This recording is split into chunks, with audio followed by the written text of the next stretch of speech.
Hello everyone, welcome back to Still in Canada. In the last little while there's been a lot going on, and although I've been recording a lot, it has been a while, and once again you've heard me say this is all learning. Well, the film side of it is also learning, and in that I forgot how to use the program that I use with my other film unit.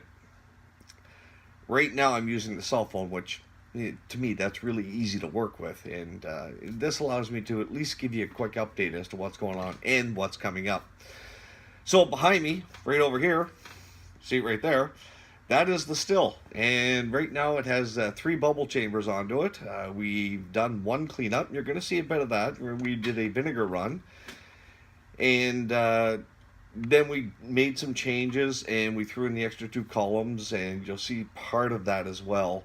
And we ran a second cleaning run. Now, the first cleaning run I ran for 3 hours, and that's essentially to boil out the keg and to clean the column pieces that I've made. So, and when you get into the condenser and the flag, there was a lot of crap in there. So those are the main things I had to clean up. Things like the bubble chambers, they're just the stainless steel chamber itself is quite clean. That's easy enough to do. I really didn't have to do a cleaning run for that. But the copper plate inside with all the bubble chambers into it, that does need to be cleaned out. Clean the flux, everything else. Can that be done? Yeah, I could have boiled that in just a vinegar solution on the stove, and that would have done just fine. But I also wanted to see what everything looked like all together and running. And I did learn a couple of things. I'm very happy with how my control box is running, and you're going to see that shortly when the video plays. But in the future, all the footage for the assembly, the decisions I made in making that electronic chamber, and how to make it is forthcoming. That's on my other good camera, and once again, that software to do the editing, put in the music, all that, I have only used it a couple of times, and because it's been such a period in between, I have to go back and relearn how to do that and get that done. So what I'm doing is I'm trying to get ahead a bit so they can get this running. And while this is running, and I have to be in the shop for such a long period of time, that's when I plan on doing a lot of the video editing and getting that up online. So right now I'm just charging ahead, trying to get everything working. I do have several mashes already done, fermented. I think there's still one that's left to ferment. So I've got probably 6 charges to go into that keg yet and distill. But you'll see that coming as well. We'll do videos of all that. And then I learn how to fine tune everything. Now, one thing I did discover is my deflagonator. It is huge. It's the big copper piece you'll see on there in the video that's coming up. And it's too big. When doing the research, I ran into a few people and we had a discussion on it, and they said to go oversized, go huge and everything else. But the only problem is, even though I can cut that water down, I still have too much of a volume in there, and I don't like to bring that temperature up so high. With such a large deflag in there, the temperature on the bottom is just way too high where it gets up to the top. Even if I feed cold water in from the bottom to the top, it's still mixing too fast, and it's just too hard to control. So when I look at, I turn it on just a smidgen, and it's knocking my plates completely down. And I'd rather have a little more ability with the valve to control a little better. I'd like to see a complete knockdown of my system, all my bubble plates, when the deflag is in full open. So in that, I'm going to get another deflag. Instead of making it this time, though, I am going to order one. It was a great learning experience building all this. But when you sit down, you do the cost and all the paperwork, the shipping, the ordering. Don't include your time, but when you do all that, the learning, which is the reason why I did all this, it's actually more cost effective to order certain pieces from China or from some couple places in the States. So although I enjoyed it, it was frustrating in a lot of ways. Making your own system is not the cheapest alternative. Ordering the parts from China or some other Russian Federation or something like that is a more cost-effective way, but you don't understand your system as well. So my suggestion is to still try and make your own system. Learn, figure out what pieces you really want and what your system's going to do. As I evolve and learn myself, I see my system here. Now, my system is set up. Once I get all 5 bubble chambers on there and pack the column with the copper wool, it'll be set up and should be able to do vodka runs. And I do have a basket for gin infusion, and that's part of the future plans. And I built my system to be as modular as I could, so I can add or remove as many plates as I want, or I can do a couple other things, which I'm now looking at, is for doing my rum run. Now, I haven't made my rum. I have all the supplies for it, and I do plan on fermenting it out fairly soon, but I'm debating on how I'm going to do this. Am I going to run it in the column still like it is? The more research I do, the less inclined I may be to do that. Or what I might do is just do 2 separate rum runs. I'll be using a Buccaneer Bob style. Want to play a couple with a couple different yeast recipes as well. So I may make 2 different batches and then run them off differently. Do one in the column setup. Probably not that many bubble plates, but we'll see, because I don't really want my rum. Most of what I like to drink, for my particular taste, is going to be a drier spirit. It's going to be not as heavy, not as sugary, not as thick a taste. I prefer a drier, smoother spirit. Except when it comes to rum. When it comes to rum, I want it dark, heavy, sit in my mouth and just lay there. And once again, that's the way I like it. I'm not a big rum drinker. I haven't been for a lot of years. I grew up with it. When we were in Cape Breton, growing up as a youngster, one of the first things you learn how to do, and at the age of 13, or 12 and 13, you learn from your cousins, is how to steal grandma's pressure cooker and make a pot still and do molasses shine. And that's what I grew up on. It's we lived in an area that there was nothing. There's you can play hide and seek or you can make a still. So we did the still, and it made more interesting weekends. So what I grew up on was a heavy, thick molasses shine. I wouldn't even call that a rum. I think Screech might be close, if anyone knows a Newfoundland Screech. But it was still even heavier than that. Now, do I want a spirit that heavy at my age now and my taste? No, not like that. I don't want to go back to that childhood thing. Although it is still some good memories. I have some great memories from it. But I do want something a little more palatable, a little more thicker in the tongue, a little more of a robust, heavy taste.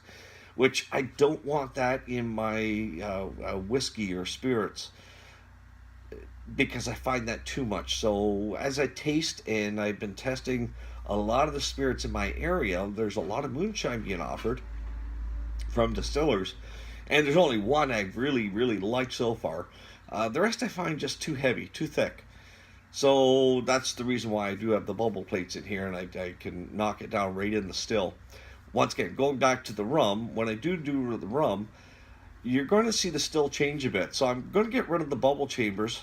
I'm going to knock down, I'm going to make a new column here right off the tank. And what I'll do is I'll just go from the tank, from the keg, I'll flip it right over to a Cornelius keg, which I've got 3 sitting just over here now. And I'm going to be getting some more for other reasons. But so I'm going to use the Cornelius keg as a doubler, and or a thumper keg. So I'll go from the main keg to the Cornelius, and then jump again to another Cornelius, and use that as a secondary thumper, and then out to the final drip. That allows me, from what I'm reading and what I'm discovering, that allows me to charge the 2 Cornelius with flavors, with the not a dunder, but with a backwash or something like that, and be able to give it that more thicker, nicer flavor that'll come through, and yet still be well distilled. So, as I'm researching, and a lot of the Caribbean companies that do make rum, the smaller ones, do use a double thumper setup. And I've seen a few that use tower stills as well. And some places do both. They'll do a pot still as well as a tower still, and then mix the spirits together to get the flavor they want. I want to do it all in one shot. And like I say, I'm going to run some through the tower, and then I'll do some through this double thumper configuration I'm planning on. So I'm going to play a few videos now. There's a couple in the series. Once again, I am using the phone, so this is a little easier for me to do. I can do this in a fairly short time. And you're going to see where the still is at the moment. Although by the time this does play, it's probably further along. You'll see that even though I'm using a 2-inch column, so I'm using a smaller column, I can get the same reflux. I can get the same production value that I could in a huge still setup. So all I've done is I've essentially taken an 8-inch still or 6-inch still, and I figured out the surface area and what the value is for the bubble plates and all that. Condensed it down to a 2-inch. It doesn't run near as fast, but I've only got a 15-gallon keg sitting there, so I don't need it to run all that fast. I've got a 2-inch tower, 2-inch wide tower, so a column. So when I reduce everything and ratio it down, I was able to get the 2-inch bubble plates, and it made the plates, and they were so easy to make. And I have a video coming up in the future for that as well. I'm just trying to get this out now so that, excuse me, trying to get this out now so you see where I'm at and what's coming, and to make sure that I stay in touch with you folks, because I really love seeing the comments and some of the emails I've been getting, and I do my best to answer them as soon as they, some I'm answering right away. So I do my best. I love hearing your suggestions or anything you want, and I do implore you, please, send a message below, comments, thoughts, anything else. And once again, be assured that the video for building the controller unit, and I must admit, I had a couple of reservations on how I was building this, because I was recommended some parts from another fellow, but I saw some difficulties with it, and I don't have those difficulties yet. I've not seen it, and I've done a few power up runs with it, so it's made me very happy. There's a couple things I still want to change to that power unit, and you'll see that in the future. Is right now the flag that's on there, and once again I'm going to change that. I want a smaller one. That one's just way too big. But with the flag on there, I'm just turning a needle valve to try and get it set where I want it to, and we'll see how much more that's going to change when I put in the smaller flag. But I think I'm eventually down the road going to hook that up to a solenoid system to control the water flow, and hook that up to a PID. And that way I'll control my reflux without having to get up and reach way up here and turn the valve up here. Although I think the last one I moved it down so I could do it a little easier. Excuse me. But that's for the future. And I do have room in the box. I made room for that. A couple other things I was thinking I would like to do is put some power on lights, and a couple of things that allow me to visually see that from more of a distance. Right now everything shows in the PID controller when the power's on, and actually I can check the percentage of power that's on, but I think I'd rather have some lights so that when the box is over a little bit further, I can just see the lights come on and I know what's happening. All in all, very happy with how that controller unit is working. One of the other videos I've shot all the footage for was mashing in, so 4 separate mash-ins I've already done. I've done the bird watchers, which is, I used half of it for an alcohol rum when we had that over at the distillery, and I've brought it back since then. Another one, so that, and you're going to see that the rest of that bird watchers actually go through and be refined into, I'm going to try and get that up into a vodka, so 95% alcohol. That's what I'm aiming for, and I'm aiming to do that on the first run. I'm not don't plan on doing a stripper run and then come into a spirit run. I want to fire it all off on the first shot. It takes a bit longer, but in the end, it's a big time and labor saver. I've done an oat shine, so I've already fermented an oat shine. I've done a corn-based shine, and I do have the rum coming up. So I do have a fair amount of charges for the keg, and we'll get on to that. You'll see that coming up shortly. Rest of the videos for building the still and that are coming up. Once again, all the footage is there. I still have all the footage. It's on 2 systems. But once again, it's because I've had such a long period in between filming and editing that I've forgotten how to use the software. Or I never had a great grasp on it to begin with, but I still have to go back in and learn. And I'm waiting for a time that I can sit down and do that and do decent justice of it. And there's a few other things coming up that you'll see, and we'll get on to that. But for now, you've heard me ramble enough sitting here. The shop's a mess. There's my motorcycle sitting here, and it's getting some work done onto it.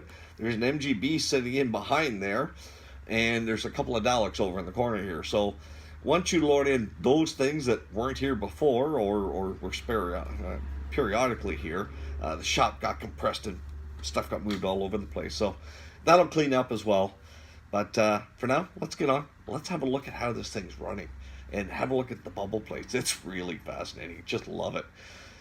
Thanks for being here with me. If you haven't subscribed, please do so. There's going to be a lot more information coming up, and hopefully in a very regular fashion. And hit the like. Let me know what you're happy with me. Leave me a comment. Love to hear from you. Love to know, what you're up to. Just a simple hi and a conversation is good. If you have some opinions, love to hear them. But for now, let's see what's coming.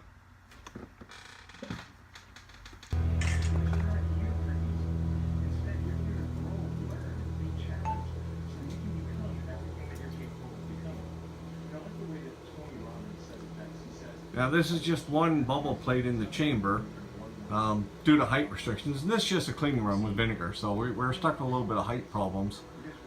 And I still haven't got the deflag running yet. This is just its warming up phase. The temperatures are going to start driving up fairly quick, I think. Yeah, temperatures are, you can see it in the controller here. Wow! That just jumped up like... Yeah. So you can see that it's pretty dirty. So this is, like I said, this is the cleaning run. Look at that. Once the boiler got up to temp and started getting everything up, it didn't take long to get jumping.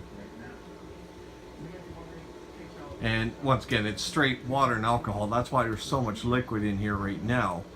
And when you get to the point where you're having alcohol vapors, that'll be a lot less. But I wanted to see it, wanted to clean it out. This is just it. And I've only got one element running right now. Unfortunately, you're going to love this one.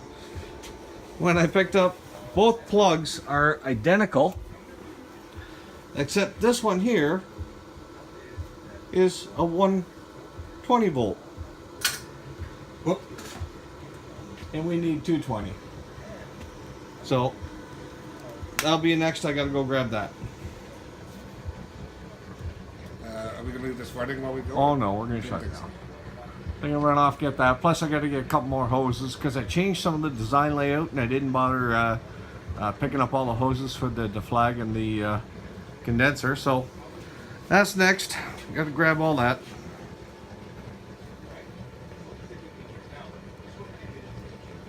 And I'm probably going to have to set something on the top there.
so that's about it for the cleaning run. It's been 3 hours now it's been running with the vinegar water solution 50-50 mix. And I've been testing out a few things. The controller box, which I have sitting right down here, I've been trying that out. And once again, this is only a temporary location, just being in my garage. It's going to go to the distillery when we run into alcohol. But for now, there's a few things I wanted to check. And I want to check for any leaks I had in my lines, which I'm pretty good there. Nothing into that. I was able to get the 2 sight glasses in here with both bubble chambers by taking out one of my my extensions that were at the top of the condenser. Now, what happened is I miscalculated because of some of the changes I made. I miscalculated on how many tri-clamps I needed. And I'm actually short by quite a few because I did add some extra bubble chambers. So you see 2 here, and that's what I'll run tomorrow. And the column is, the stainless steel column is packed with copper wool, or copper mesh, whichever. So I ran short. I do have 5 of these chambers. Typically when I'm going to be doing a spirit run, I'm probably going to be running about 4. And maybe with or without mesh. I once again, that's part of the learning. That's what I have to find out yet. So if I shut this down, we'll see how fast, look how fast it drains down. That's instantly off. Now, I did run into another issue, and I probably could have corrected it. I didn't have any water running through my condensers. So the condenser and the flag, there's nothing, no cold water running through them. Simply because I want to keep this in the steam mode. I didn't really want to condense anything. I wanted everything to be steam. And I came down here. Now I had a bit of a leak here, so I wrapped it with a blanket, and that's just because of the type of connection I had down here. Without the extension pipe, which I still have to make that. That's one piece that I've left to make. Or without my parrot on here, it was just, I had to do something quick to get the steam out the door. So without running, and I did, once again, I didn't want to run the condenser. I have tested both the condenser and the flag, and they're both leak proof. So I'm happy with that. And I do have most of my fittings. It was these fittings here. I have a couple of fittings that I put in here. The fitting was too small for the type of hose I'm using. Once again, I was going to go with the blue line throughout the whole system, but I didn't, some of the changes I made, it didn't account for that when I went to do the final assembly, and it's too late to get parts. So I did the best I could, come up with some other things, and there's a few things here I kind of like the changes, so I'm going to stick with them. And that's it. So this is shut down for tonight. And first thing in the morning, I'll come back, give her a good cleaning, and use a little citric acid, clean her up inside, and get all ready. And then tomorrow, we'll move her, and we'll give her her first alcohol run. And that's a sacrificial one.